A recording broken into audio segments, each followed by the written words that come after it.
Litosfer secara etimologi berasal dari kata litosfer, di mana kata ini berasal dari bahasa Yunani, yaitu dari kata litos yang artinya adalah batuan atau berbatu atau rocky, dan sfera atau sfer atau sphaira yang artinya adalah lapisan atau bulatan.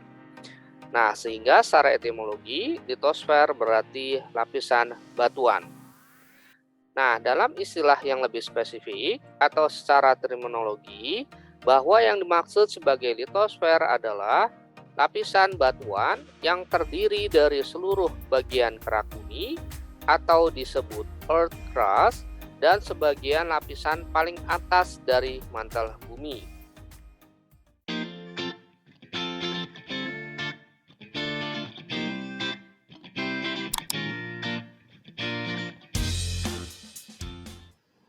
Jika kita membagi bumi menjadi 3 lapisan sederhana seperti ini, misalnya, nah, maka lapisan yang paling luar ya, ini disebut sebagai kerak bumi.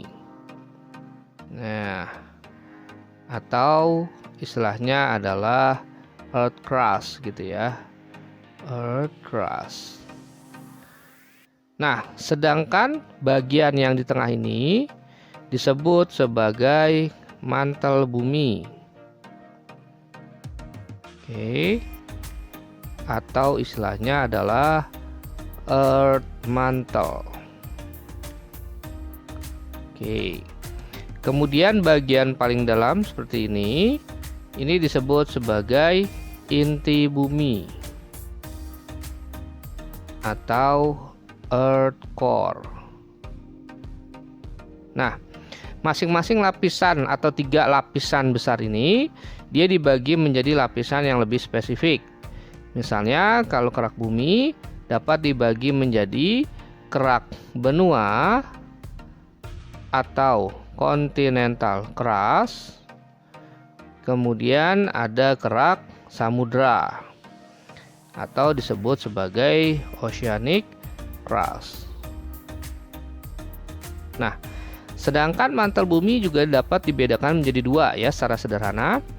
Ada mantel atas atau sering disebut juga sebagai upper mantle. Kemudian ada mantel bawah atau sering disebut juga sebagai lower mantle.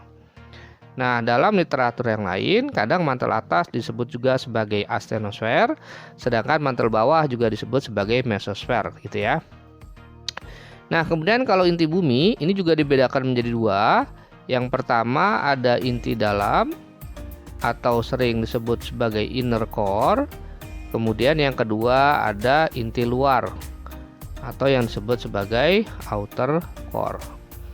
Nah, sekarang kita kembali ke kerak bumi ya.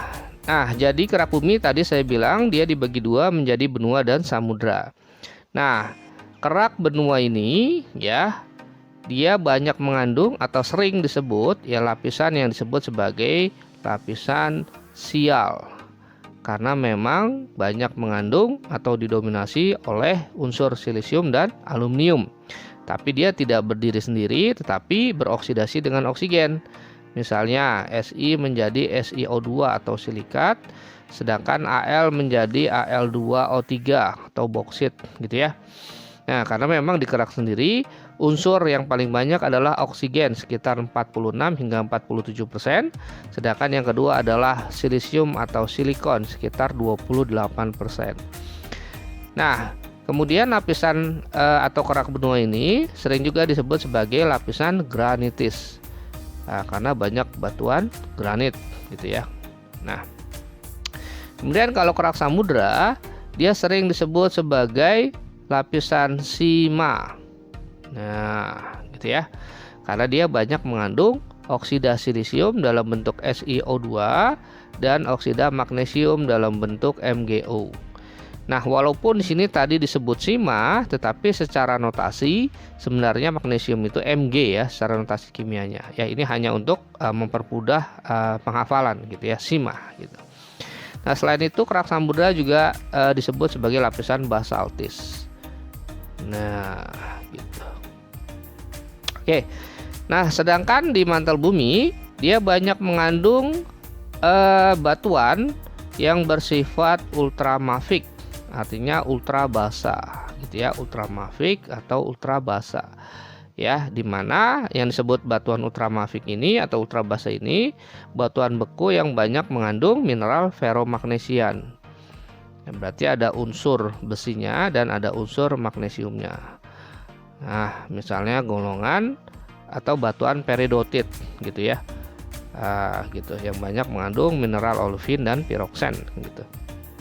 Nah, sedangkan kalau inti bumi ya yang dalam ya baik dalam maupun luar dia banyak mengandung unsur yang disebut sebagai Ni nikel dan kedua adalah ferrum atau besi. Nah, tetapi bedanya adalah kalau di inti dalam dia lebih solid atau lebih padat, makanya sering disebut sebagai solid core ya. Sedangkan inti luar itu lebih liquid, atau agak cair gitu ya. Nah, kental cair. Ya, sehingga disebut sebagai molten core gitu. Ya, tetapi kalau saya bicara cairnya dalam inti ini dia tidak secair air ya secara berat jenis ya. Kalau air itu kan sekitar 1 gram per cm kubik.